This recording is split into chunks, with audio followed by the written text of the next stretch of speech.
Welcome back to the Benjy and Cal podcast. This is episode 3.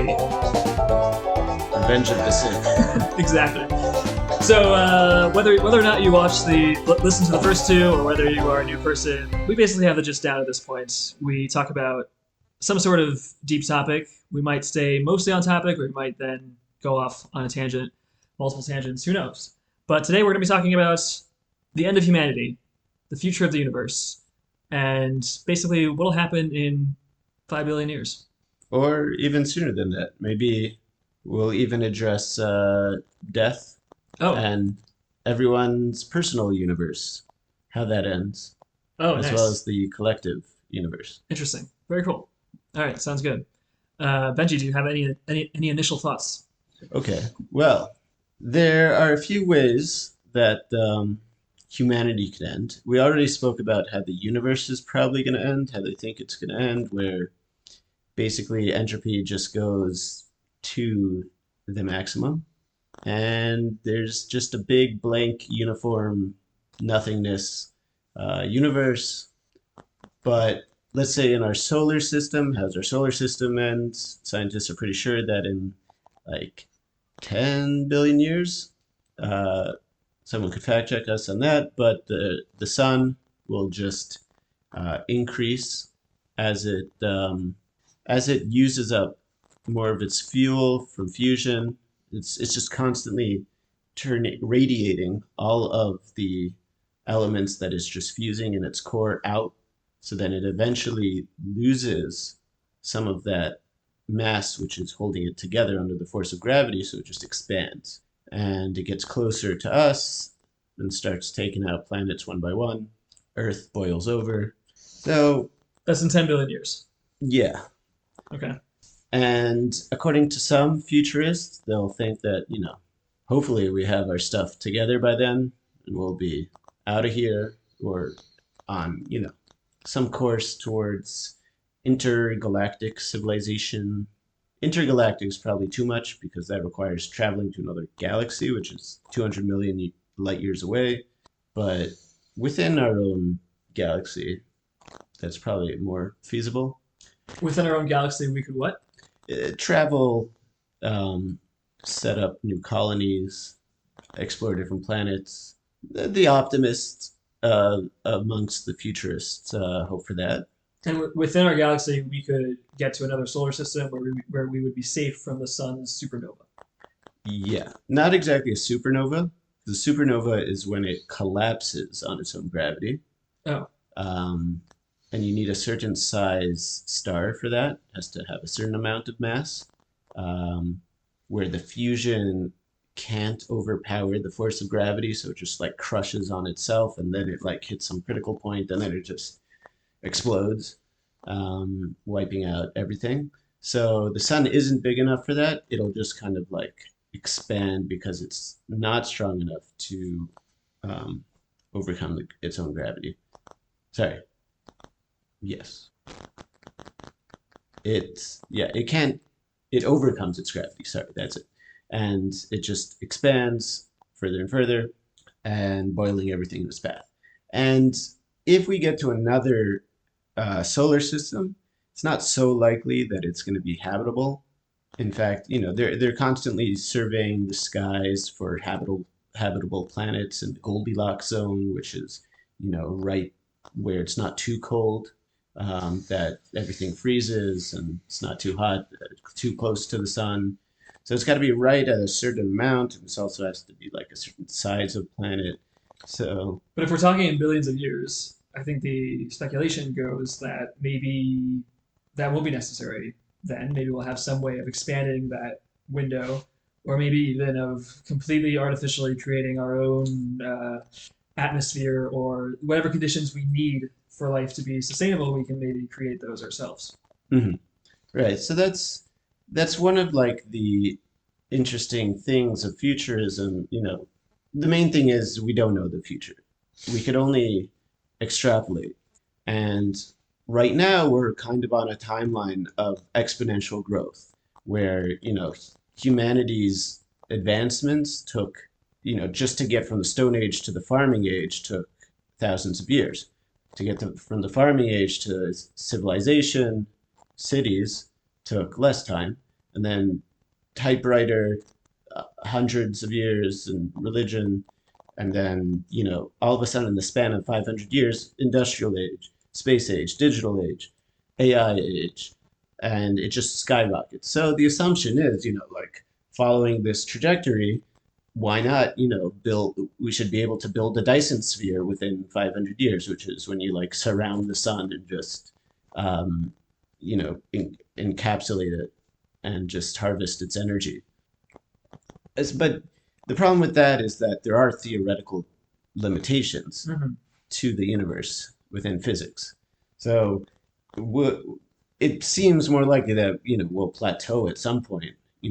It's not like we'll just keep going until we uh, invent time travel and do all of these like theoretically impossible things. Like at some point, we are constricted by the universe. I don't think we're gonna necessarily overcome that, but who knows?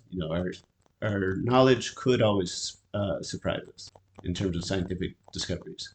Wait, did you just suggest that we could surpass the limitations of the universe itself? As far as we know them today. Oh, okay. That is to Right. say that we don't actually know the limitations of the universe. Right. Well, we think we do when it comes to certain things like the speed of light and time, Hmm. Okay. and they seem pretty firm. But there's always the unknown unknowns that we don't know. Right. Yeah, it seems fair to say that there are things that will limit us. There are going to be some hard and fast rules about the universe, such as the speed of light, that of course they're limiting by their very nature. But then it seems also fair to say that there's a wide array of things that we don't yet know the limit, and if we continue to develop at the pace that you described, we have no idea where we could end up. Exactly. So who knows? But it could be that even if we develop efficient space travel, we still can't get anywhere that is within the habitable zone because it's just too far away, because it would just take too many years to get there, even because we're constrained by the speed of light. Mhm. And that might be the end, but I personally think it'll be sooner. I think there are even extinction events that happen Mhm. uh, on Earth that have happened in the past, whether it's meteorite, asteroid, um, meteorite impact, or it could be a supervolcano that just goes off and just gas plumes cover the Earth, and we're sunk into another ice age. We can't farm. We're Sometimes we forget how fragile our existence today is. We think it's so robust because you know there's just so much to go around, so many resources. But if something happens to the farms, then that's it. A significant, maybe there will probably be a portion of humanity that survives, a small portion, but uh, we've built up the world that we know it today based on a system that supports 8 billion people through farming and growing food. So that's the sooner option rather than the sun killing us.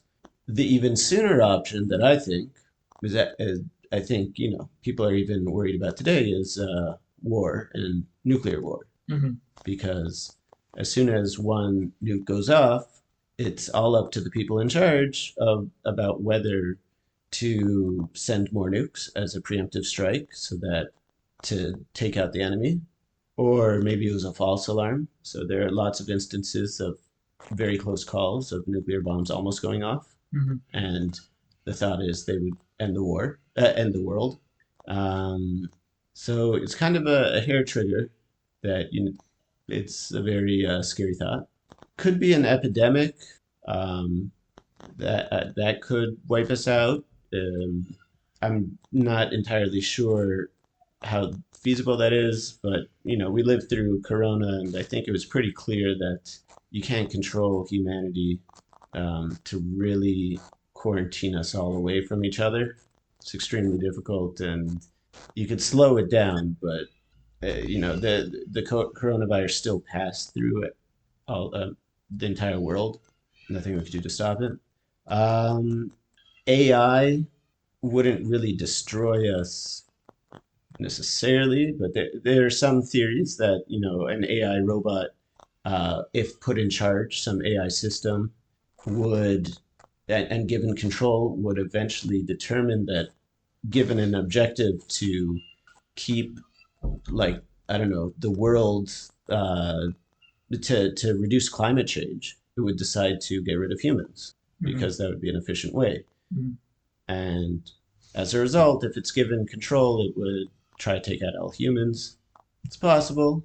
Um, so personally, I think more the nuclear way is going to end us within a few. It could be within 100 years, 200 years. Hmm.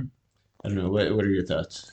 So I'll give my thoughts. I'll kind of intentionally play devil's advocate. I'm not sure how much I disagree, but I'll be more disagreeable than perhaps I genuinely feel right now.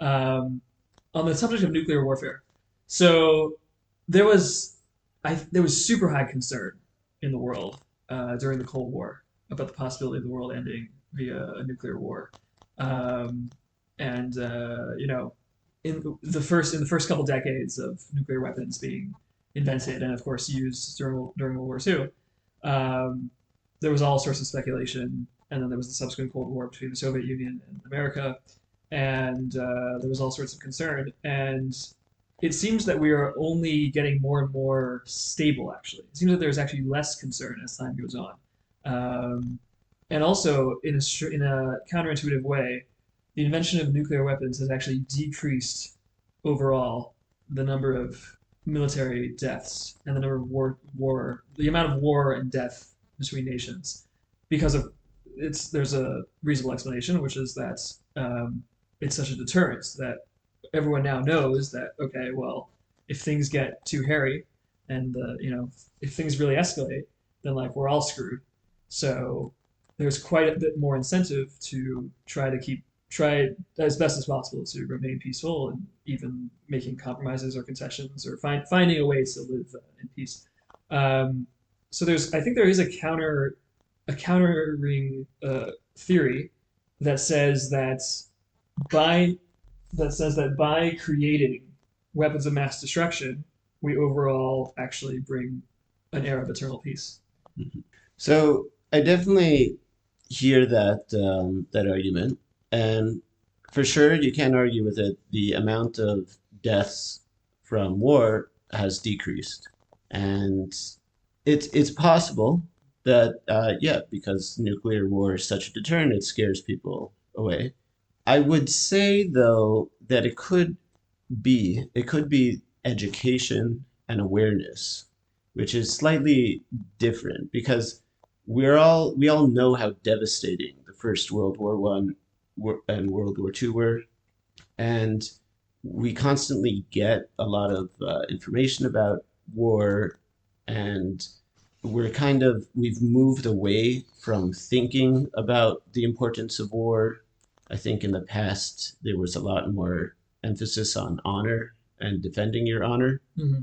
and I think people of nowadays, it kind of ties into what we talked about in previous episodes about submissiveness and how it's for the good of furthering the group. And I think some peoples, some nations have learned, en masse that, this is not a desirable thing. War, it's not good. It's not fun. Through mythology that we spoke about before, about Hollywood movies showing how war is actually something. War is hell, and so I think education does a lot, but it sort of ties into nuclear deterrent. But it could be that even without nuclear weapons, we'd be less likely to start big wars and want to avoid them using diplomacy. Um, because we've seen how well it works, the prosperity that we've gained through peace as opposed to through war. But the problem is there are still extremist groups that don't think so rationally. I think during the Cold War, you had two very rational uh, parties, and even there were like very close calls. and it came down to individuals making decisions on nuclear submarines or in nuclear centers housing the ICBMs, Mhm. the nuclear warheads. And I think that even if overall war has gone down, the desire to go to war has gone down, all it takes is some extremist groups in power or extremist individuals. Mhm. And it could just be that, boom, all of a sudden it switches.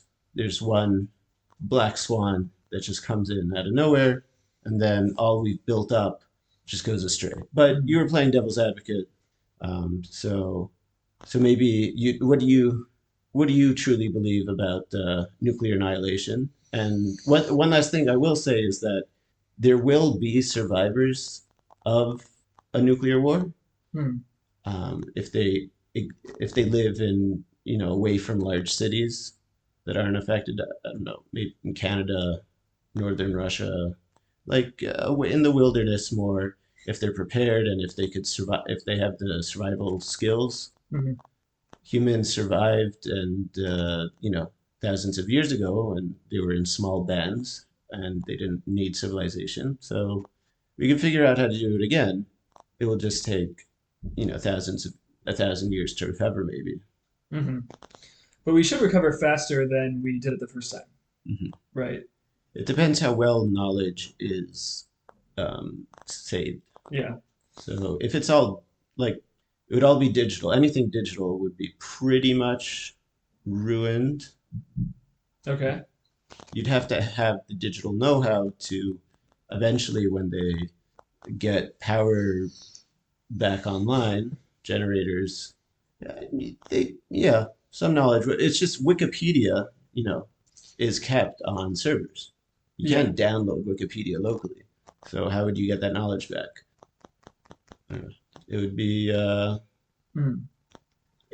I agree. I think it would take less time. I don't think we'd have to go through the whole farming, learning how to farm, learning how to read and write. I think enough knowledge would be passed on, Mhm. but recovery would still take hundreds of years, I think. Yeah. Yeah. I'm with you. And we're assuming that all the libraries have been destroyed in this nuclear war. Um, there's that. I think people would probably find less use for books and assuming nuclear war would lead to nuclear winter, where all this fallout covers the sky and people need to burn more things. Mhm. By the time the knowledge becomes relevant again, people might have b- burned down these places, used it as firewood. Maybe they're radioactive, or um, they're, they're just not accessible for some reason. Hmm. I don't know. Written libraries, I guess, do contain a lot of information about the digital and current world as well, but they would take like a specific person to read them. And anyone who survives the nuclear winter would have other priorities. Okay. And what about the continent of Africa? Did somebody nuke Africa, and why? Hmm. That's a good point, because there are no nations that in Africa that possess nuclear arms. South Africa used to, Okay. but they don't anymore. They would probably, I guess, not be nuked, but the fallout Hmm. would probably affect them, and there'd be radiation dispersed across the whole world, and this would affect the ability to grow crops Hmm. and survive. But what do you think the chances are within the next 500 years of mass nuclear war? Um, I think, I really think the chances are low, 5% or lower. Interesting. And the reason I think that is the main reason is the human instinct for survival. And the more that there is something that people are concerned could cause lots of death or destruction, or even just, destabilizing our infrastructure and the way the world works. And people will um, be very driven to prevent that from happening, not just to save their own skins, but just to save, even if it just means saving their comfortable lives. Um, pretty much everyone, and things that pretty much everyone don't want to happen very rarely happen unless, like you said, like it could be some individual who somehow gets the ability to set off a nuclear war. But again, like I think there are checks and safeguards against this There are sort of definitely thing. checks and safeguards. But yeah, like I was saying, all it takes is someone that doesn't have that instinct for self-preservation, that's just driven by ideology, hatred, and Yeah, has but even if such a person were to say, okay, send the nukes. Like let's say he's the president of the U.S. or let's say he's someone who has that authority.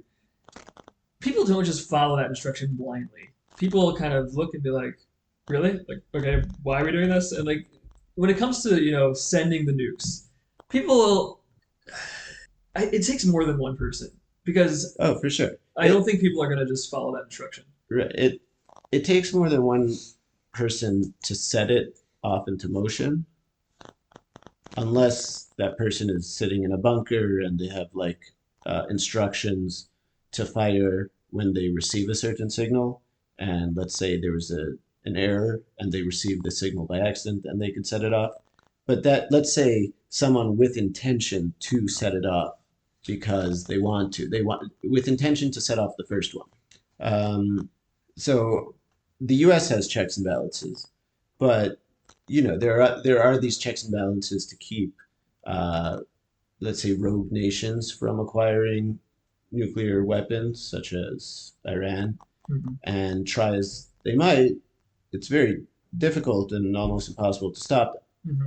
And maybe these weapons would find their way, as into one of their proxies that doesn't have the instinct for self-preservation that Mm-hmm. Iran has. Right. And there's this sort of snowball effect that Mm-hmm. things kind of get out of control.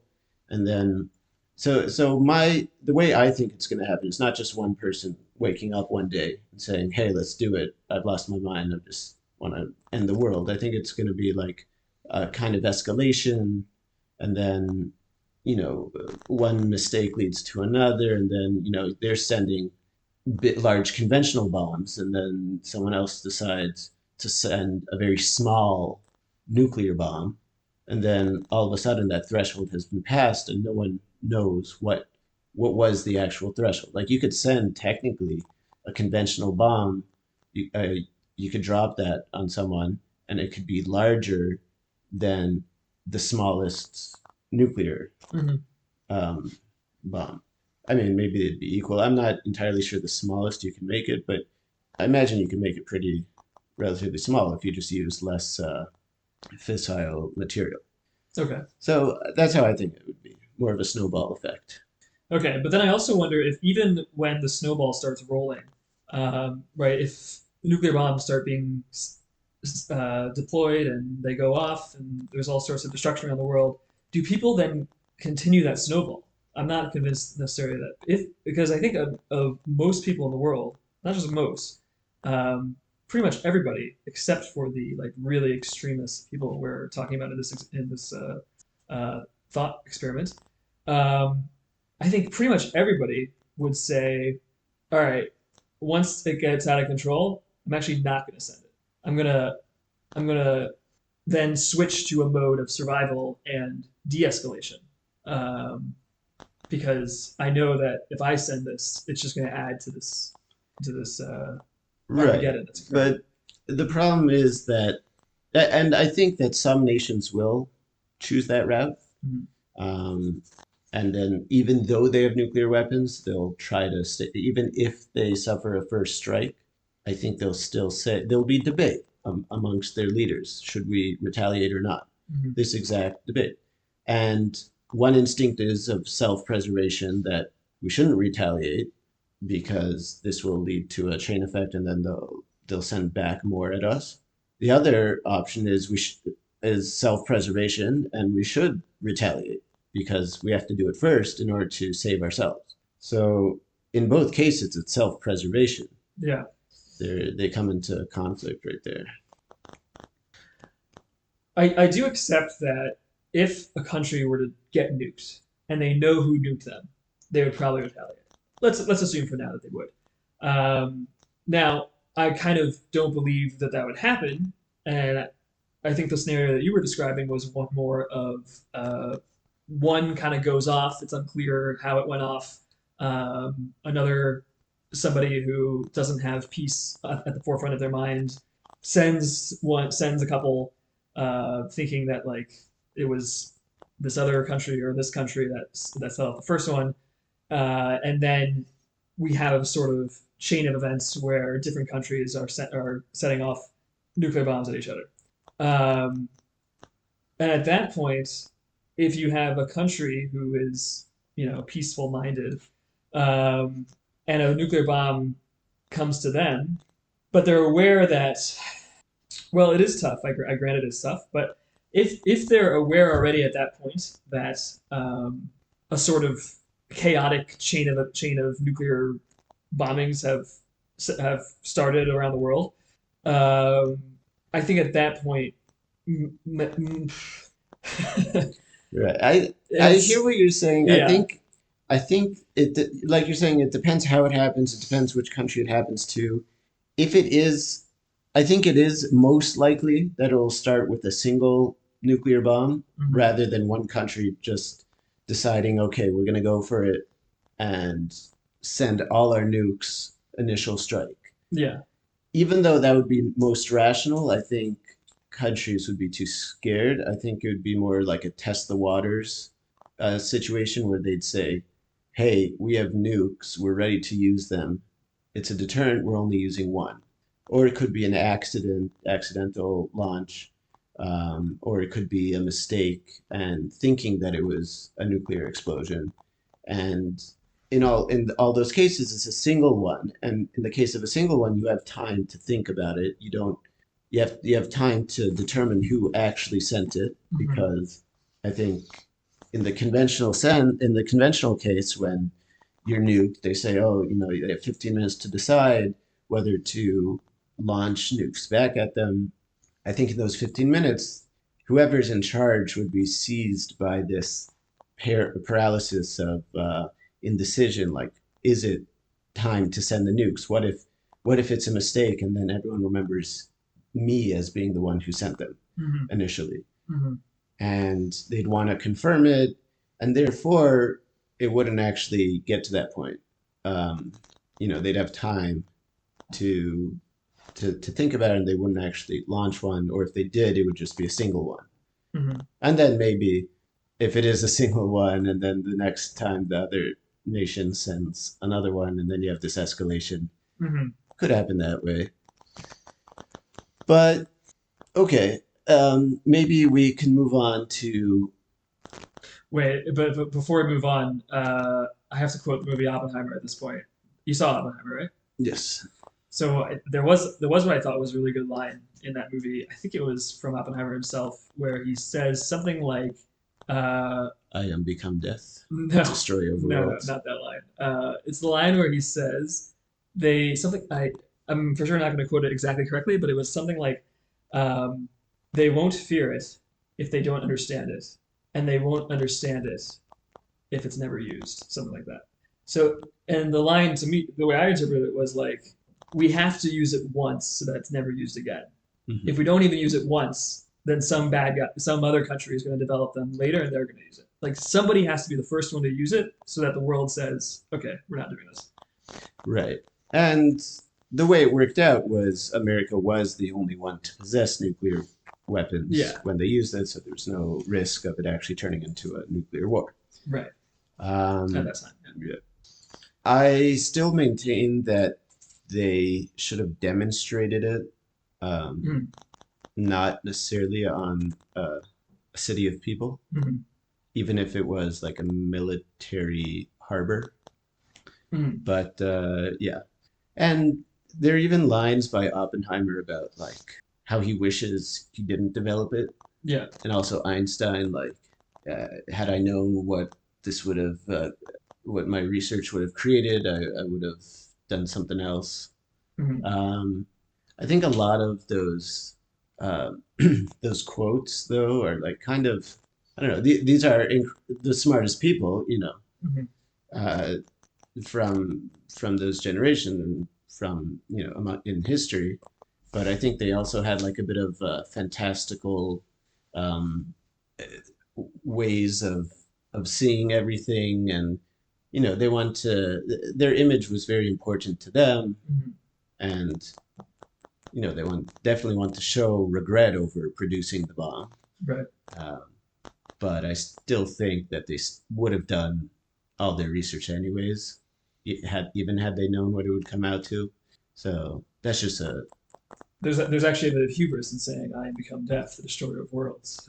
well, he took that from an Indian manuscript Ah, that he had translated. He was oh right. yeah, Yeah, but that's in the movie. he preemptively like said it. He had it ready to say, you know. Yeah, yeah. So there's definitely these geniuses have hubris as well, and they also it's an interesting discussion about whether we should take people's opinions that are very smart in one area Hmm. in other areas. For instance, theoretical physics. Does that mean that you're good with political policy? Right. And I think at least in their case, we should definitely hear what they have to say. It's not like a basketball player Uh, having in the case of Oppenheimer and yeah. Einstein, you mean? Yeah, I definitely think we should hear what they have to say. Um, yeah, And they probably have a good idea because they spend a lot of their time, these people that are also work in theoretical physics also spend a lot of time reading about politics and philosophy in general. Um, right. so, like, athletic intelligence has less of an overlap, I think. Hmm. Yeah. I mean, I'm generally not, I don't generally try to judge, like, okay, who has greater expertise, like, what kind of overlap exists. I'm more of a fan of just let it all out. Sunshine, let everyone have their say, let all voices be heard, and truth will. Let the content speak for itself. Yeah. And there'll be a sort of collective wisdom that emerges from that. Mhm. So it's just complete coincidence that Oppenheimer happened to say it. It's just Well, no, I'm not you would saying. have quoted anyone who said that. No, no. Wait, I don't think I understood. I'm not saying that it's coincidence that Oppenheimer Right. said that I'm particular just line. poking fun, but yeah. Okay. I was saying if the content speaks for itself, then it's irrelevant who said it, and therefore it's coincidence that you quoted Oppenheimer. Oh, I see. But no, I wasn't saying the content speaks for itself in the sense that it doesn't matter who said it. I was saying I would like when you said we should hear what Oppenheimer and Einstein have to say about a subject, even though it's not their area of expertise. They are scientists. Um, but yeah, I'm definitely in favor of hearing what they have to say. I'm also in favor of hearing what the non-scientists would have to say on the subject, as well as the people from all sorts of angles of life. Like I would also be in favor of hearing what Harry Truman had to say about dropping the bomb. Um, And what Billy Smith from Minnesota has to say about it. yeah, and we can judge whether Billy Smith has a intelligent contribution to make to the conversation. But sure, we can hear what Billy Smith has to say as well. So we could get more into that if you want. Okay. That would be more of a tangent. Yes, that, But that would be and we could save it for another time. But I would be interested in hearing what are your limits on free speech. free speech. I am inclined to say there should be no limits on free speech, with the exceptions With the of following limits. the following limits. Exactly. Um, any direct incitements of violence, but it has to be direct and it has to be. I would even say that if you just post on Twitter, I really wish somebody would, murder Elon Musk or something. I think that's fine. It's not fine, but it's not prosecutable. Um, Or censorable. or censorable. Yeah, yeah. But if you literally go to an individual, or directly message an individual, or in any way target an individual, or even a group of individuals, and say and entice them, or coax them, or tempt them with money or any sort of thing to go and commit violence, then you would be liable for that. You would be liable for that violence, and that is not protected speech. Um, What if you were to say, "You'll get yours," or "You'll one day you'll suffer the same fate"? Is that oh, yeah, that's constitute a threat? no, I don't think so. Well, I'm not. No, no, I don't mean threaten the person who gets harmed. I don't mean threaten. I mean you are inciting somebody to then commit harm against somebody else, and then that person commits that harm against somebody else. Oh, okay. What about vague threats directly against a person? Vague threats of like I'm going to kill you. Maybe that's not so vague. I mean, like you'll, yeah. What I hope the same fate happens to you, or one day it'll happen to you too. That sounds fine to me. That doesn't sound Mhm. censorable. It's kind of a gray area. It's subjective. It's If you, I would definitely say that if you are threatening somebody and making them feel unsafe, um, well, those are two separate things. You could argue that yes, threatening could be there could be some objective structure to it, guidelines to it, and feeling unsafe. That's completely subjective to a person. Anyone could feel unsafe. yeah. So it helps to have some examples. If you call somebody on the phone and they pick up, and you say, "I'm going to come to your house and kill you tonight," even if you then don't do anything, that what would that be? That's at least like I don't know what the official legal terminology is to cover that action, but it's like What if you're joking? no, joking is irrelevant. Joking is irrelevant. I think so. So right now, you just said the words, "I'm gonna come to your house and kill you tonight." Oh well, so well no, because it's not a matter of the words spoken. The example I gave is the context matters. So Oh, okay. yeah, that's different than saying that joking matters. Meaning, you can't if your actions would constitute a threat that we would say is not okay and would make somebody feel unsafe, and we would prosecute you or at least do something, restraining order or something. Um, the claim of joking doesn't help you. Meaning, there are situations and contexts where it's clear that somebody is joking and that it's harmless, but any context where it is harmful, you can't then subsequently claim that you're joking. So I can't pick up the phone, call some random number, some old lady picks up, and I like, I'm gonna come and murder you tonight, in some creepy voice, and then the cops come, and I'm like, oh, I was just joking. Like that, it doesn't matter whether or not I was joking. It doesn't matter whether or not I had any intention of following through on my words. That case of calling up somebody and threatening them so directly. Why? Why? Well, we have to make an important distinction here that it's not the content of what I'm saying that we are censoring. It's the act of harassing somebody or the act of making somebody feel unsafe in such a direct manner. So it comes down to how that lady feels about it. If she says, "Haha, that's fine," then it's not a problem. Well, it would be up to the lady to press charges because I do think that is a fair law, at least that at least exists in America, that for a fair number of crimes you can commit against somebody else, you actually can't be prosecuted for it unless the person decides that to press charges to say like, yeah, I'm gonna, you know, hmm But what if you have a friend who calls you up and then you want to get them in trouble, so you decide to press charges against them, even though they were joking? ah, yes, well, yeah, What it seems to me, what it comes down to is that you have a jury, you have lawyers who try to win over the jury mhm. and present the case in a way that tries to pull the jury to their side. And at the end of the day, it's kind of subjective, and it's the context that matters, but the context is decided by the jury and how they perceive it. Well, just because there are some areas that are hard to judge, in some cases that are gray, doesn't mean that the whole concept is subjective. There is a wide array of situations where I'm very clear on how I would judge it.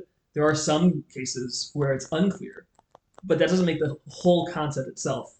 Mhm. It doesn't take away the, I the mean, I would say that like there are cases where it's 99.999%, you know, that this is clearly a threat harmful Uh-huh. and prosecutable. Mhm. But I think in any situation that you could give me any example, I could always find some like crazy loophole um, to explain to change the situation a little bit to push it into that gray area. Mhm. But yeah, it's not so. What I agree with you is that there are some cases where it's clear so often that we consider them to be clear. Yeah. Well, there's an important point I want to make here about free speech, which is that when it comes to any expression of opinion, I don't think there should be any limitation. When it's clear in the context that what I'm expressing is an opinion, I'm trying to, espouse a certain point of view, but the my words are not directed at any particular person, and they're not a kind of imperative or incitement to violence. They are expressions. But anyone can really view any opinion as harmful. It's just a matter of how reasonable is it for them to actually consider it harmful and a threat. Right, but that's no, that's an idea that I reject. I don't think that ever is valid. Um, the judgment of whether I am expressing an opinion or directly inciting something or directly threatening or harassing somebody, it doesn't. It's I maybe I'm being naive here. It doesn't seem so subjective to me. Maybe you can give me a really difficult case where it'd be tough to judge, but um, like Give me an opinion okay. that you think is just an opinion and doesn't affect anyone And it can be a very and innocuous harmful. opinion. Yeah, it's as an exercise. All right, let's do an exercise. Chocolate ice cream is not as good as vanilla. Okay. Well, some people can maybe interpret that to be a racial uh, slur, Mm-hmm. and and even though you don't have any intention for that, they could say, "Oh, that's reflects some subconscious bias." Well, here's the thing. Let's say it does. I would even say that that's why I purposely gave a very tame opinion. But let's even say, you know, disclaimer here. This isn't my. I'm just saying this for the sake of proving a point. Let's even say that my opinion were to be like, oh, a certain class of people, those people, they suck. I hate those people, or they're inferior people. They're like animals. Those people, Mhm. right? Let's even say that that's what I was saying. Okay, but that's clearly a harmful opinion. Well, I reject the notion of. I mean, I accept that there are harmful opinions in the sense that like there are opinions that are uh, that they yes, there are opinions that can cause harm in theory, but on a legal basis, I reject the idea that Right. okay, meaning like I am in my rights to express that opinion, even though it's a Hmm. very wrong opinion. Right. Yeah. But you would be met with people who would not interpret it like that, and they would say, "No, I don't think. I think that's too harmful. That you shouldn't be allowed to say it." Because you before had said that there are certain opinions that should be limited No, if they constitute no, a threat. because there's a distinction between opinions and threats. But that opinion could be interpreted as harmful, and harmful is Like a threat. like a threat. But that's why I said that the only limitation I would put on free speech, and there has to be a clear, and I tried to clearly give an example of a threat where you call up somebody and say, "I'm going to murder you." That's not an opinion. That's a threat. And for the threat number one has to be directed. If it's an undirected expression, you're just saying into the air, sort of like a thought for people to digest. That's probably not a threat. Threats have to be directed at somebody. Incitement also has to be directed at somebody or some group of people. You have to be inciting them to then go out and commit violence. Like if you know that like you have a group of teenagers who listen to you and you literally just go to them and say like go and punch that old lady, and they punch that old lady, I think you're liable for the damage to that old lady. I think this is good. I think we've distilled yet another subject down to its fundamental Nice. conflict between our beliefs. Hmm. Because often in these subjects, you have a position of uh, a firm stance, that there exists a firm stance in this conflict, whereas I take the position of, I don't know the official term for it, but of continuity of like you believe in a more or less things are mostly black and white with a small gray area, and I believe that everything is kind of a gray Mm. area. Mm. And I think we've seen this like in determinism and free will that we spoke about. Hmm. So I think it's good. I think we should keep a counter of how many times, boom, we got to a fundamental disagreement, end of the road, and then we move on to the next subject. Wait, so what's the fundamental disagreement here? Well, I believe that it's all subjective and it all comes down to um, some a jury to decide at the end of the day whether something should be allowed as free speech or not. Because we both agree that there are some things that it's not like everyone should be able to say everything all the time, including threats. Whereas you believe we could clearly define a threat and make it distinct from an opinion. Hmm. So we could make that distinction. And I believe that no, I don't think we could. It just comes down to consensus. Hmm. That seems that's interesting. I'm not. I wonder if we've reached the bottom of this disagreement because I also would have issue with the whole concept of not defining the parameters, especially when it comes to law. And this is also where I have to kind of distinguish from okay, what is like really real, what is true in reality, and is the what are the parameters of the legal system that we live with. So let's just say that it was true that you cannot truly make a meaningful distinction in reality between a threat and a opinion. You can't truly show definitively that something is one or the other. Nevertheless, I would argue that a stable and good society should have a legal system that does have definitions and consistency. And it shouldn't just be up to what the jury thinks. So the legal system should have some definition of threat, which is not protected speech, and some definition of opinion, which is protected speech. Let's even just say that there's no real uh, existential grounding of those definitions. It's just something that the legal system decided. That would still be better to have the legal system decide those definitions that don't have any real grounding than to not have them at all. For sure. I, Okay. I would agree with that. I think the way the legal system works is that it does give a basis, a grounding. It has some in some of their law books, wherever it's written, whether it's derived from a constitution um, or some other system that existed beforehand, you have the basic rules. And then all of a sudden, it's a very live organism that, as it's applied to different cases, you have all of these different exceptions and amendments that have to be made. And then those amendments themselves are overridden by later cases. And then you have a ginormous codex representing the legal system, which is based off of all of these different cases, and then that sometimes contradict each other. And then you have lawyers pouring through it, trying to find precedent for one thing in their case and using that to pull the jury to their side. Mm-hmm. But it could be that, in some juries would rule uh, the same defendant to be guilty.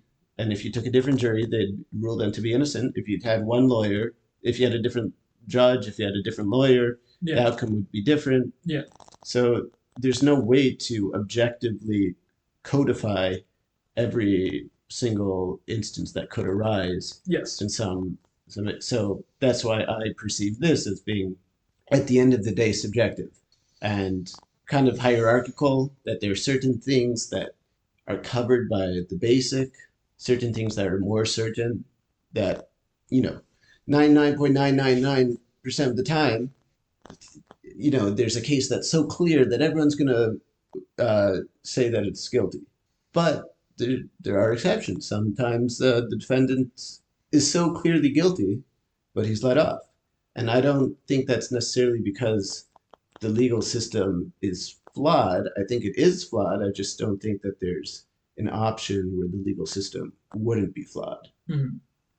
Yeah, I agree with that last part at least, because I, of course, agree that it's impossible to codify every scenario that ever occurs, and that's exactly why there is a legal system to begin with. If it was possible to codify everything, you wouldn't need a trial or a judge or a jury. Um, and and of course, there's always going to be that gap between the real justice of the situation or the reality of the situation versus people trying to judge the criminality or innocence of of an action after the fact based on laws and everything.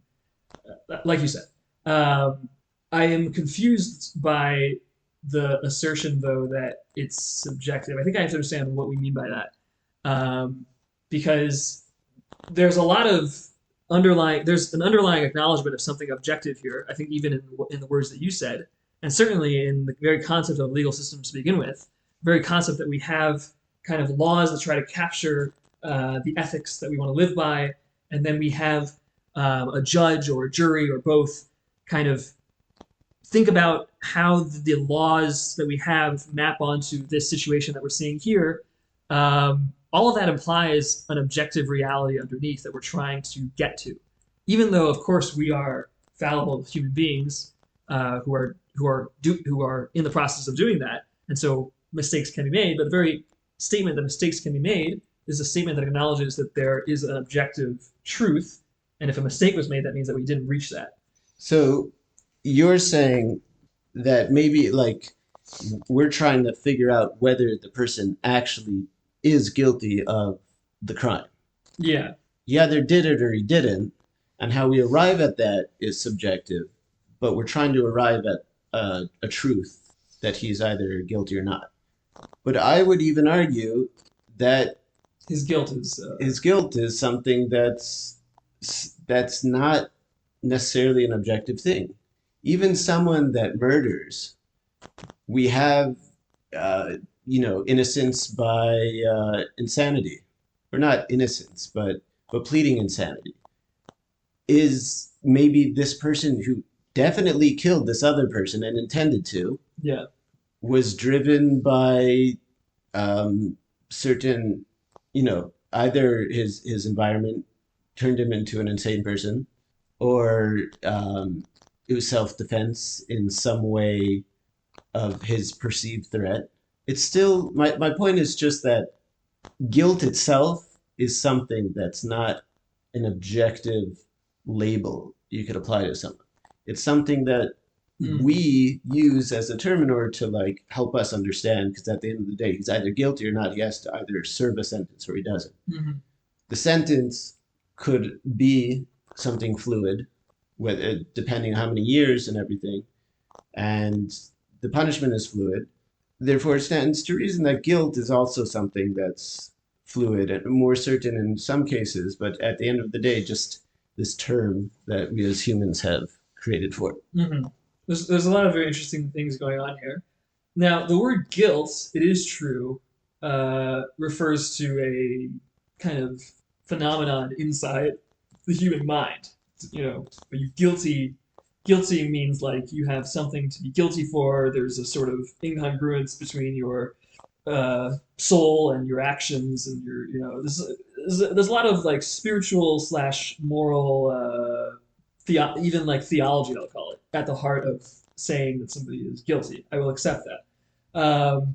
But I think we can still define with objectivity what murder is, and we can determine. I'll start with this. The claim I really want to make is bigger than this, but I'll start with this: that we can define objectively what crimes are, what certain crimes are, and then we can judge in objective terms whether somebody's actions fit under that description. So when judging whether somebody committed murder, if you think of it as like, am I trying to determine if they are guilty, as like determine whether there's some higher order, uh, you know, guilt that they're supposed to be experiencing, or that they are, like God looks down on them in some way or anything like that. Yeah, that I accept. That's certainly at least harder to judge, but we can at least define what murder is, and then say, okay, this person committed murder or didn't commit murder. Okay, so I think maybe what we could distill this down to, and I think it's also a theme that I've found in my opinions on things, Mm-hmm. that when it comes to logical deduction, you have your assumptions, and then you have your deduction Mm-hmm. that follows from the premises. The Yeah, premises being the assumptions. yeah, And something that, we learned this in discrete math and logic, a basics logic course, mm-hmm. that if something follows from the premises, then it must be true. So if you say all swans are white, and therefore, so that's one assumption, and your second premise is there's I'm holding a swan. Mm-hmm. The deduction, it must be that the swan is white. Mm-hmm. Universal instantiation. Exactly. And yes, I agree. That is an objective deduction. If you accept the premises to be true, the Yeah, deduction must be true. yeah, But when it comes, so if we apply that to guilt, like you said, if we have a framework for what is guilty, this person follows that exact framework, therefore he must be guilty.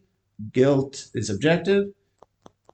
It is in that if it follows directly from your premises, right. it's objectively true. I'm hung up on the premises Yeah, that there is no framework that is watertight, not subjective for guilt. There's the premises that we always make. All swans are white is not a true premise, mm-hmm. even though you've arrived at an objectively true deduction. Mm-hmm. So I think that's might be what it comes down to, that we're talking about the same thing, Mm-hmm. but we're focused on different parts of the logic. Yeah.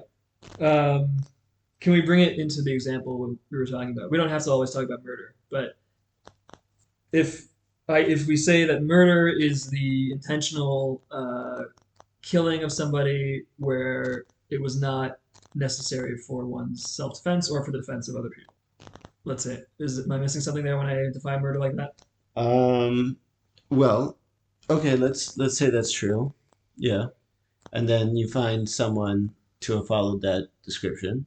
So here's an example I might give that might be a tough one.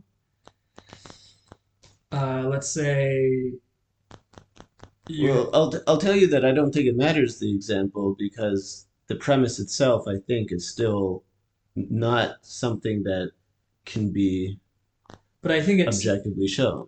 well, uh, um, I think for me at least, it helps to give an example where the example you're like, okay, I can see how maybe that's not so wrong, even though it falls into the definition I gave.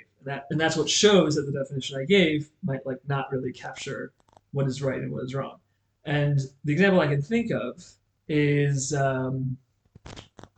somebody who's like maybe like a woman trapped in an abusive marriage for many years, and they're like super emotionally abused by this person. Like the husband is like pretends to be fine to everyone else, but like to his wife he's terrible. But like no one can prove that he's terrible to his wife. Like maybe he doesn't even beat her, but like we just know that like it's a premise of the example that the husband is terrible to his wife. Mhm. Um, Yeah, so and then she kills him. Yeah, one day comes and she kills him. But like, if we understood what was really happening, we would know that like, yeah, he like basically tortured her for 20 years, emotionally or and he psychologically. might have even constituted a threat for of self-defense. Yeah, that So, exactly. right. One can make the argument that oh, but really that is self-defense but then someone says like, okay, well now how do you define self-defense if now self-defense includes such severe emotional abuse that emotional abuse almost becomes physical safety, you know? Right. So Um, that's why I just think that it's you gave this definition, which sounds great, yeah.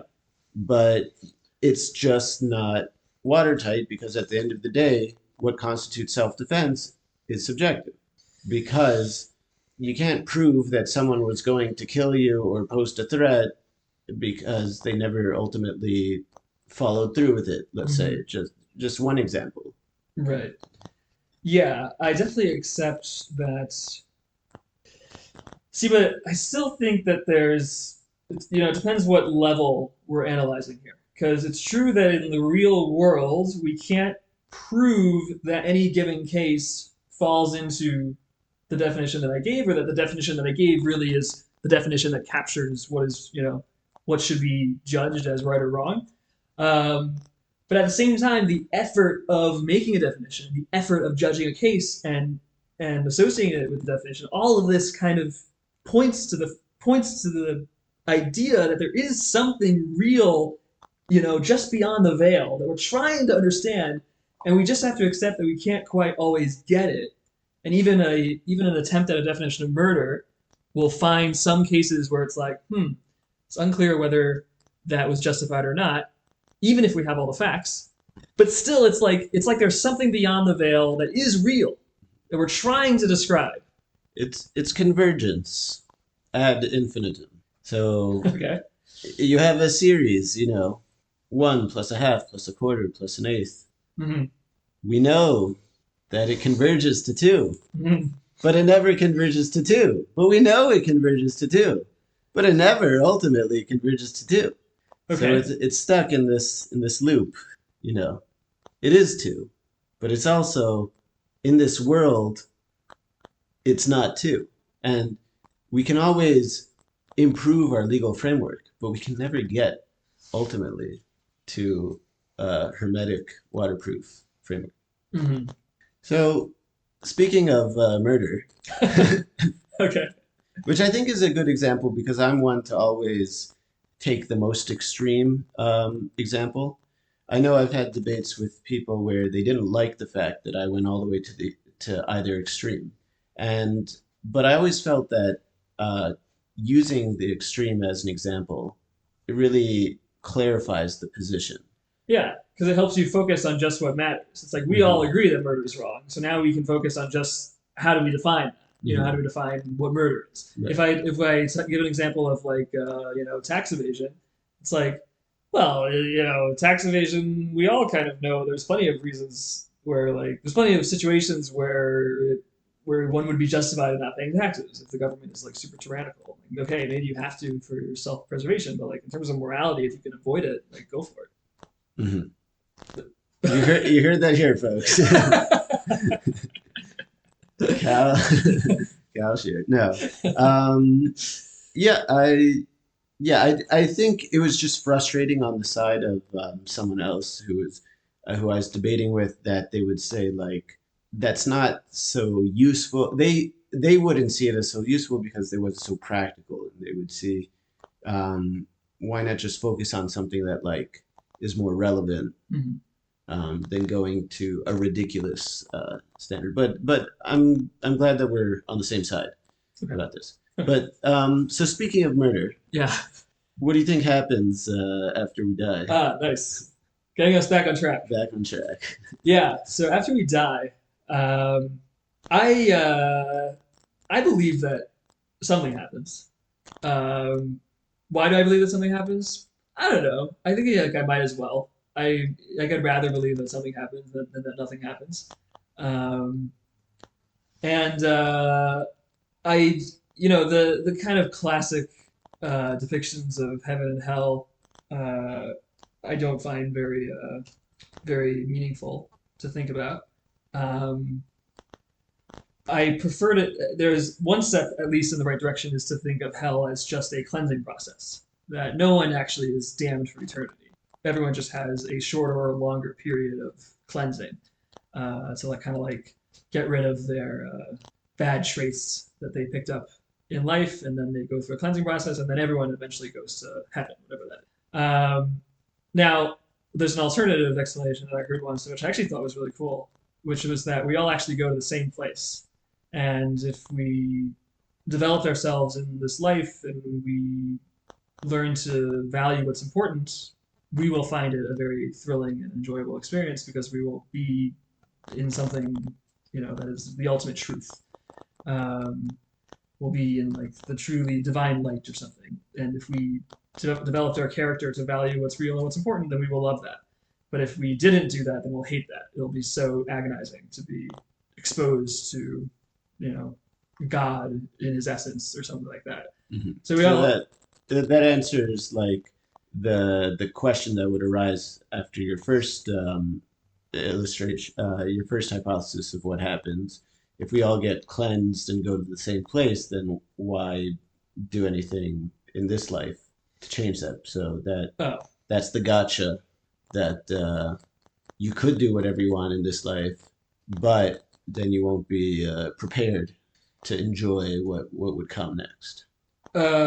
yeah. Although I can kind of think of idea two and idea three in separation, and I would say that even in idea two, if we say that we all go to the same place, but first with a cleansing process, well, the cleansing process might be very uncomfortable, uh, and you're right. It does kind of make one think like, okay, should I really put in that much effort in this world if eventually I'm going to get to the same place as everybody else?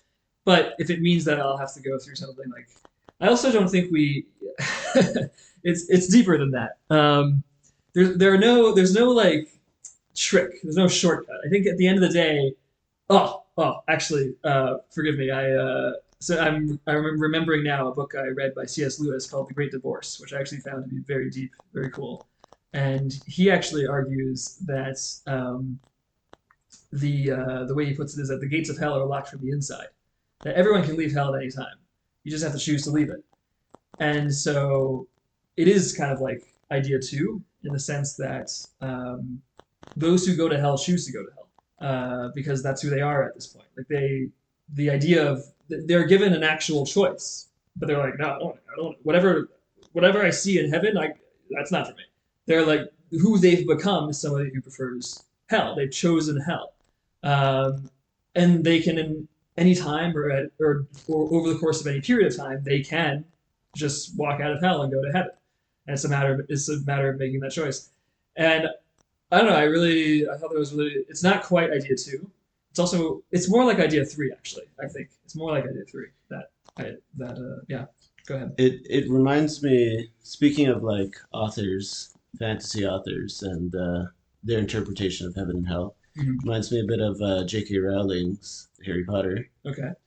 She's pretty much a proponent of the afterlife, and she has certain views on death and life um, that are not definitely can't be considered completely atheist. Hmm. And one of the things she talks about was after you split your soul, you could repair it, but the agony of doing it would kill you, Mm. and that it was so like intrinsic the the repentance process that it was possible if you chose to do it, but it was so antithetical to who you were as a person Mm. that it was for all for all intents and purposes impossible or extremely painful, and that what Voldemort wound up creating for himself was like a hell where he split his soul up, but like he knew that going in, and he did it anyways because that's just who he was, and the hell was not any external punishment enforced on him. It's just what happened as a result directly of his actions. Yeah. And so it's probably a good point to clarify my opinions on the matter. Please. That I think when you die, you just decompose in the earth, and your legacy can live on, Hmm. but you just exist during your life, and any hypotheses of what come after life are unfalsifiable and created by humans who have incentive to describe what comes after life in order to get people to either behave or believe in something greater than themselves Yeah. for all um, for all various reasons. But I do believe in definitely in a sort of hell and heaven that you can make for yourself on Earth Hmm. during your lifetime. Hmm. Um, Although there's still definitely people who do terrible things and are rewarded or have great lives, and Mm. or for the most part, You and think so? I think so. And there are people that, well, I guess if you're a terrible person, it's very unlikely because someone will seek revenge on you, Hmm. or you'll have there are some natural consequences of being a terrible person that no one will like you, will love you, and anyone who does anything for you will just be out of um, pure uh, sub, slavery. I don't Hmm. know anywhere. No, like you can never trust them. Yeah. Ultimately, Yeah. it sounds like a life of just high stress. Yeah. So give me the example where somebody's a bad person but he still has a good life.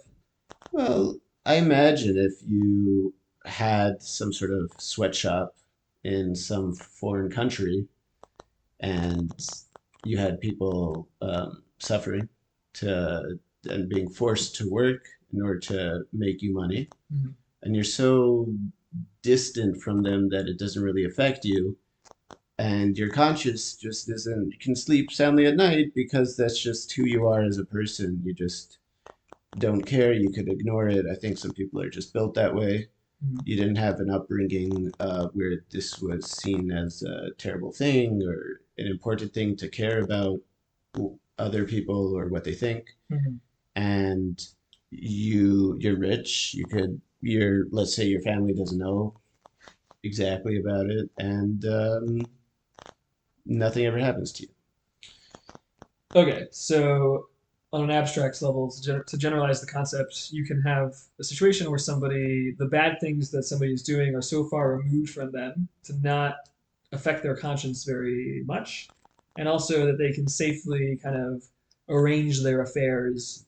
To avoid consequences. Uh-huh. And I think there are also conversely good people that do everything great, but they still get disease, famine, war affecting their family. They, even if they do things that are, not necessarily praying, but just objectively taking care of other people, things that are very difficult to say are not just objectively good things to do for other people, they could still have terrible lives and be punished for it. And not punished for it, but just never be rewarded for it, and the consequences that they face don't come back at them. I think there's a correlation, but not a strong correlation. And I think it's up to us as humans to make this correlation stronger through use of the legal system. But I think it's kind of overuse of the legal system is always problematic as well, and because you could push anything, you could have a more watertight system that just works based off of over surveillance, and I wouldn't be in favor of that. I Hmm. think people should be allowed to make some mistakes in their life. I think that if we're all forced to be good people, then we lose what it means to be good people. Hmm. And I think there's just problems with being forced because someone has to decide what are the rules that people are being forced to. And I think that there's like a romantic notion to the world where people can be bad people, um, and then they face their comeuppance. Or there's always like, if it was 100%, that they'd be punished, then people would be forced to not do anything. I don't know. Maybe maybe people would still sin even if and do bad things, even if they knew they'd be punished, because people just aren't always rational or have more of an emphasis on the short-term rewards versus long-term rewards. Right. That's just some hyperparameter that different people have and changes over time. I think that does even happen into, the edge cases notwithstanding. I think there is kind of a general pattern of people really kind of knowing what would be the best decision for them, but often not making it. And kind of knowing that, like, okay, this decision that I'm about to make could have some negative consequences, or even knowing that it'll have negative consequences. Like the general, just the way life works, they just know it in their head. They're like, okay, this is going to lead to that, it's going to lead to that, but I'm still going to do it because it's fun, Mm-hmm. or something like that. Right. So I think that it's important that people should be able to do that and be able to um, learn from their mistakes because that's the only way they could truly own them and say, I know what I did was bad and I'm going to try to be good. Mm-hmm. And I think the world maybe gets lost, society gets lost on this sometimes, and they say that no, we just have to push to anyone, we have to push people away from the bad Yeah. and towards the good. And society, religion, I think it could lead to, for example, a future where people aren't even allowed to um, date whoever they want for fear of heartbreak. Mm-hmm. Being breaking up with someone Mm-hmm. is seen as, that's you're negatively affecting another person. Obviously, we can't allow murder, but if you outlaw divorce, then because you think you're doing something good, You outlaw marriage. you outlaw, yeah, what it means to be married and the whole concept of what commitment is. And I think there are people that would push for s- certain rules that don't allow some sort and when people um, do get into romantic uh, fights where other people are hurt, even maybe even traumatized forever. I don't think that we should necessarily. I don't think we should use the legal system or anything to change that from Mm-hmm. happening. I think you have to let people make their mistakes. It's just romantic relationships is one area. I'm trying to think of some other areas because yeah, we can't let people murder each other and say, "Oh, you're just making a mistake." Mm-hmm. Financially, I think I think there's probably more gray area where we let people make mistakes with their money and lose it. Yeah. There's Um, a sort of ethic that has emerged. I'm just speculating. Maybe since the recession of the 2008 era, um, where people do kind of start suggesting that we should use the government more and more to protect people from the financial consequences of their decisions, which, certainly in like really extreme cases, I can hear the arguments, but on the whole, I disagree with the arguments. Like on the whole, um, I don't know if that really should be the role of government, and I think that even if there's a lot of people all making a similar mistake in a society, so not only do individuals learn, but also societies learn. So sometimes you let the market crash, and now we all kind of figure out why that happened, and we learn not to do that again with our finances. And maybe people of more liberal persuasion will say like, oh, but it's the people who caused the situation that get away with it. It's all of the masses who didn't make that decision who get screwed, and maybe they're right. I don't know, but in principle, at least, I am for letting people suffer the consequences of their decisions. mhm. And yeah, I'm as well. My financial knowledge is quite limited, Mm-hmm. and but it would seem to me that such oversight would also just not allow the financial system to work how it currently works. I Mm-hmm. would think that if you forced everyone to only invest in ventures that are highly diversified in order to minimize risk, then you wouldn't have companies actually like you wouldn't have competition actually take off because it requires this new a company that's skyrocketing or just starting out, sorry, to get people to all of a sudden jump to invest in them and not just stick into their if a company only gets a certain amount, then it never a certain government legislated percentage, Mm. then they're never going to strive to do any better, and other companies are also going to not do as well. Like the whole financial system works because certain companies are worth more than others, and that's just how it is. You can't I don't know, get rid of that. Otherwise, it's communism. Mm. I Um, hear. Or to eliminate risk. to limit, right? Risk It's also. just inherent in Yeah. everything. You could limit it, um, but if there was no risk, then I think there would be no reward, Mm. because I know that people there are different philosophies when it comes to the financial system, which we probably shouldn't get into because we should have an expert on this. Yeah. But whether it's a zero sum game versus not, versus a mutually beneficial game, and it's pretty clear that in some sense the economy, the financial system is not zero sum because we've come to a place where everyone prospers in the modern day life Yeah. that is completely different from where it was 500 years ago. Right. And it is only possible not just because of technological innovation, but because of the system that allowed it to proliferate. That needed to be in place. You can't just have the government handing out new technologies. You have to have incentive. Yeah. And if so, in the case where it's not, zero sum, then theoretically maybe you could say that no risk doesn't necessarily mean no reward. Um, in the zero sum game, in this, that you could say that.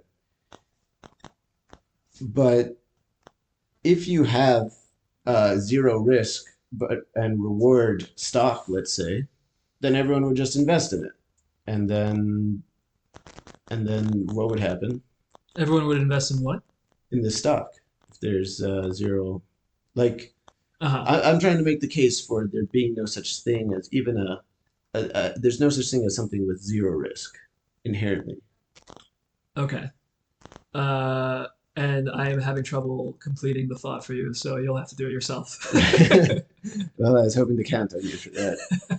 Well, we could look it up, but or we could move on to, or we could invite a financial expert. Okay. That'll be one of our guest stars in the future. Yes, sir. And I think probably the final thing to talk about Mhm. on the agenda is how do we interpret the consequences, death, the afterlife? How do we internalize these things and view them? How do they have an effect on Uh, on our lives? Interesting. So I know, believing in an afterlife might have direct implications on being a better person for some people. Maybe. Um, but like you said, maybe some people, even knowing that there's an afterlife, won't sway them. Yeah. There's Pascal's argument, which is if you have expected some infinite reward, an expected infinite reward versus a smaller reward in this life, this is Pascal's wager, right? Yeah. Pascal Wager. Then even if there's like only a small chance of heaven actually existing, Hmm. because of the infinite reward, you should obviously um, behave as if it does exist, Hmm. because that you're just risking it. At the end of the day, it's just the small probability multiplied by infinite reward or infinite punishment if you're a bad Hmm. person. Um, This assumes a non-infinitesimal probability of yes. heaven and hell. Mhm. Which, yeah, I don't know why there necessarily would or wouldn't be. It's hard to ascribe a probability to it. Yes, quite hard. Here's where I deviate strongly from Pascal's wager. If we look at ourselves, if we kind of look at doing right and doing wrong as having no real inherent value, that is to say, like, my only consideration is how tempted I am to do either one versus how much reward I will get for each one. So the entire calculation is one of just self-interest. There's actually no real moral consideration here. It's just that the morality is external. It comes from God or it comes from whoever, and God is saying, let's say, so hey, do this thing, I'll give you a reward. Don't do this other thing, I'll punish you. I happen to, if left to my own devices, be more enticed to do the thing that God doesn't want me to do. And I am not very inclined to do the thing that God wants me to do. But now, because he's tempting me with this reward and punishment sort of thing, now I have this whole calculus to make about what I'm going to do. That's one way to look at things, I suppose. But I think anyone who is at all introspective and is searching for truth and questioning the truths of religion or of non-religion or whatever, it's just in general searching. Um, there's something quite wrong about this way of looking at things. The person who's the person if we imagine the perspective of such a person, this person is actually quite shallow. This person is Okay, so let's as an experiment see how far the rabbit hole goes. okay. What do you mean? You believe in being that people should be moral or should behave morally because it's something to strive for. Well, here, let me first explain why. Let me explain what I really believe in, or at least what I believe is what to aspire to, and that is to we can compare morality to beauty. They're not the same thing, of course, but there is a similarity in the sense that when we truly open ourselves up to, right, if you have somebody who's a simpleton, doesn't really understand things on a deep level, doesn't have a good grasp of language or of culture, you can show him Shakespeare or Milton or whatever you want. You can have him read it, and he won't appreciate it. It takes a kind of trained mind to appreciate art that is really good. And the same can be said of a number of things. Even a movie that many people agree is a great movie, like, I don't know, The Godfather, Shawshank, The Dark Knight. Again, if you have somebody who just isn't trained to appreciate these things, he might watch it and he'd be like, I don't know. But once you kind of like train yourself to appreciate the depth that goes into this stuff and the things that it speaks to in the human soul, then you appreciate it not because it's the right thing to do or that you're going to get some reward for it, but for for the thing itself. And the same thing can be said of morality. That ideally we grow to view the beauty in the proper life with such clarity that we're drawn to it because we have discovered the value of it ourselves. That we've kind of trained our minds and hearts to see how beautiful it is, and so we are now actually driven to it on ourselves. Okay, but what if there's someone that isn't trained? Why should we train ourselves? Why should we place value on this? It's okay, it's if you want to train yourself to place value on collecting Pokemon cards, go for it. I mean, maybe it will have negative consequences in your life, Mhm. but training yourself for other things, might not have negative influence, Mhm. but putting an emphasis on morality and and training yourself that way will have immense impact on your life and your decisions and will be a high stress factor, I would argue, and a high control factor in your life. Maybe, I mean, you're saying ignorance, if you're ignorant, then you won't have to deal with this, and ignorance might be bliss. So why even bother? I can imagine just someone who's not trained like this being perfectly happy and doing things that are considered sinful, as long as they're not too negative, like as long as they're not illegal. Mhm. Or I think you mean as long as they're not harmful to others. Illegally harmful, because Okay. you could have harmful, because when it comes to harmful, maybe smoking, doing drugs is harmful. Okay. But I would argue that it shouldn't be illegal because it's personal choice. Okay. Um, so Right. I, So I hear your beauty argument, but why? But why? Why why It's even bother? it's for the same reason why somebody who has eaten at some delicious restaurant and he comes across somebody who never ate there. The same reason why he says, "Oh my gosh, you have to try this place. You have to go to this place. You have to try this thing on the menu. It's so good." The same reason why they say that. But why not just let him be ignorant of? Like he doesn't know what he's missing. But maybe you go up to someone who's a connoisseur of drugs and women of the night, and they'll tell you you don't know what you're missing. You have to try this Right. mushroom Right. that or whatever are considered sinful pastimes. Yeah. Um, if it's just a hobby at the end of the day, something you find beauty in, then why? Right. So, so the response is that it's not just a hobby. It's something. A passion. It's not just a passion. That's part of the point as well. The part of the passion is discovering that it's not just a passion, and so the discovery is that this thing is not the same as this person's Obsession with hamburgers, obsession with hamburgers or this other person's collecting.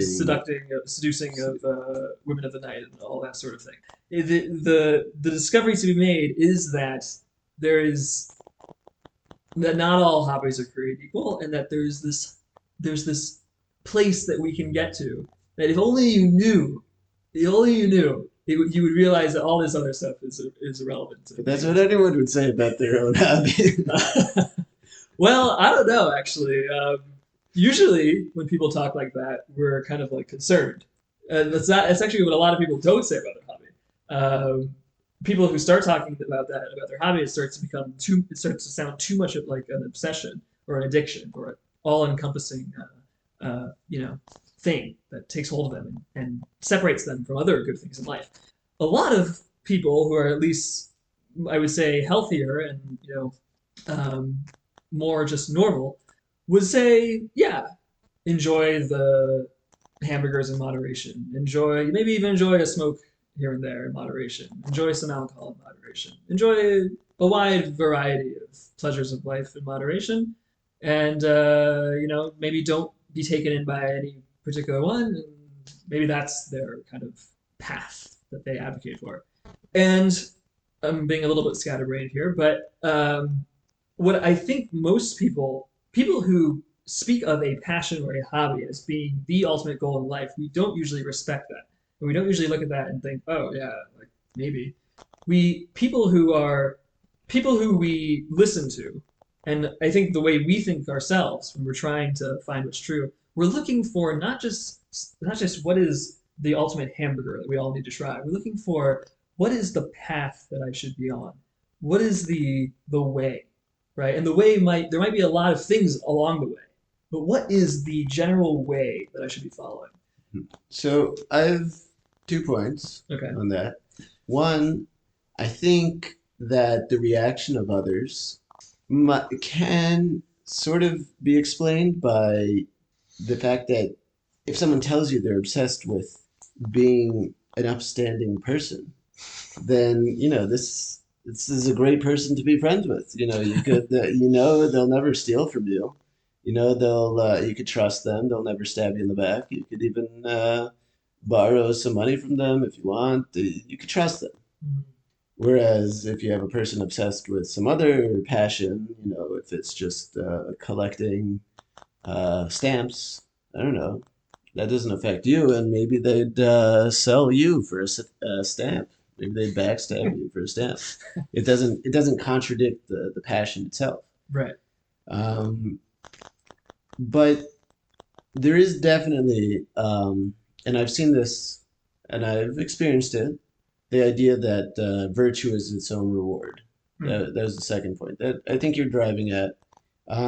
There's a certain pleasure that as you train yourself to get um, out of doing good things that you start to feel, and maybe it's as simple as well, if I don't get any pleasure from this, then why should I do it? So it's like it's a way of teaching the brain to give itself a pleasurable reward when doing something in order to get you to do it.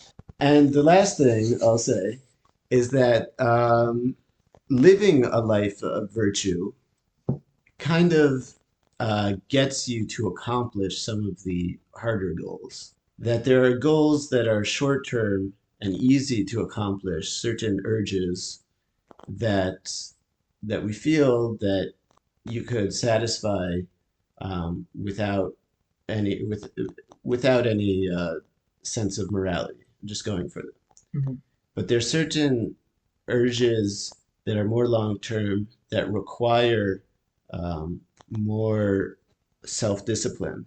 And self discipline is often correlated with morality and regimen and virtue and, and self restraint.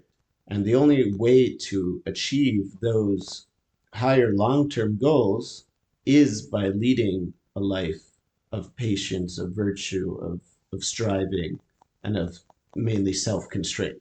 Hmm. And to give yourself these little rewards of uh, for each time that you've restrained yourself and to find pleasure in restraining yourself is the stepping stone that lets you get there. Hmm. Yeah, I actually really like the way you just described that. And I would even say that if you were to supplant what I said with exactly what you just said, I think I'd be satisfied. I don't think I would need to add anything. I don't think I would need to say, oh, but there's also this, like, I don't know, some thing in the sky in heaven. There's some, your actions are being written in some book up in heaven and something like, no, maybe it's just that, like, the nature of things is that if you make certain decisions, you will have a better life, and getting to that better life requires the discipline and self restraint that is associated typically with morality. But it's really just what is necessary Mhm. to get to the really good. Necessary, but not always sufficient, because bad things can happen along the way, obstacles and everything. But Yeah. from a personal point of view, it's the one thing that you have control over, and it doesn't matter at the end of the day whether, like you said, if there's some external being serving out judgment, if we're all going to die in nuclear war, if the sun's going to destroy everything anyways, and we're doomed as a species. At the end of the day, you only have control over your own actions, and leading a life of virtue is the best way to to accomplish your goals and and and learn to and further the good of humanity and the people that you love and your community as much as possible. Hmm. And anything that's out of your control, there's not much point in worrying about it. Hmm.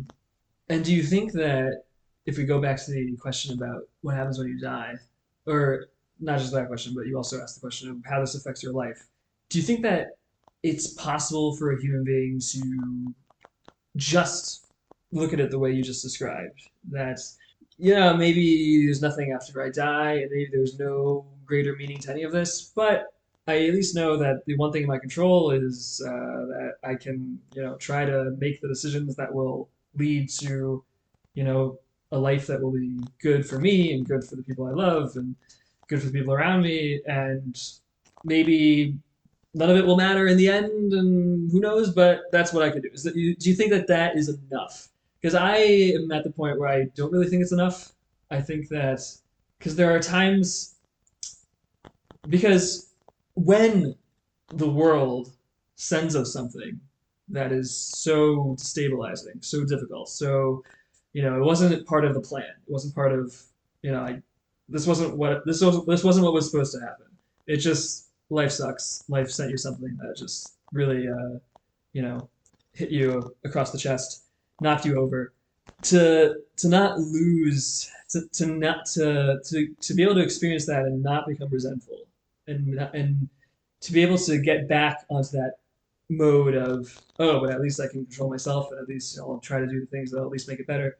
Um, it seems to me that at some point maybe you have to resort to a belief that that there is something higher and greater, and that this thing that knocked you off your feet, that I don't know, it's tough because It's very tough, and yeah, I know that although I might have said it, and it's something that I definitely struggle with yeah, immensely every single day of my life, uh, and something that yeah, I might have sounded like a virtuous person, but I'm very much a big talker, and what I do is definitely just would not reflect it on first upon first impression.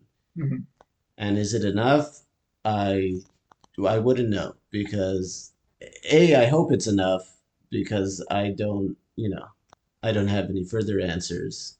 And I'm not sure there are that many answers out there um, to provide anything better for me that would help anything. And I think for a lot of people. And I think that these events that come along and throw us off, um, I think are kind of a mixed blessing curse because on the one hand they they throw us off of our trajectory, but they also keep us fighting. And if we just lived in one big bubble where nothing ever happened, then I don't know, I would start to go crazy mhm, and I'd have too much time to think mhm, about purpose and lack of meaning and what's the point of anything if there's nothing coming at me constantly. mhm, So I need that constant struggle. And the question is, what if it's a really, really big thing that throws you off your feet? Thankfully, thankfully, and on in some degree, I, it's not thankfully, but mostly it's thankful that I haven't had to deal with anything that big in my life that really threw me off. mhm. And I know that if it does, then I probably am not equipped to deal with it. Who knows? I haven't gotten to that point. But the fact that it hasn't come means that I'm not equipped with it. Maybe those that even face such a devastating event in their life doesn't make them any stronger. Maybe it doesn't. It depends on the person, depends on the situation. Yeah, But I know, we there was a recent case of something so devastating that happened to someone um, in our country that definitely a lot of people couldn't relate. It related to it in a different manner, but someone who lost everything, and this particular person has had a belief that he would, overcome to see his family again. If that happened to me, I don't I'd probably just be a broken person because I'm not yeah, equipped with that. I'm not. I don't. I just can't. Um, I just don't believe in those things that would maybe help me. That would probably help me. I don't know, move past in some way. yeah, So, as I've said, as is a common theme, in my opinions, I believe in utility of certain ideas, even if it goes against their truthfulness. mhm, So I will give a point to believing in certain things, even in an afterlife, because it helps us get through the day. Uh, but the answer that other people gives is just to not think about it. It's probably the one of the, if not the essence of the struggle of man, meaning mhm. in this in his existence. I think that was a deep and poetic point to stop. Hmm. This has been the Benjy and the Cal and Benjy podcast, and we hope that our listeners will also use this time to reflect and hopefully that will help shed some light or further our listeners' descent into oblivion. We, It's all about how you take I it. guess so. We hope not. We hope not. All right. So long.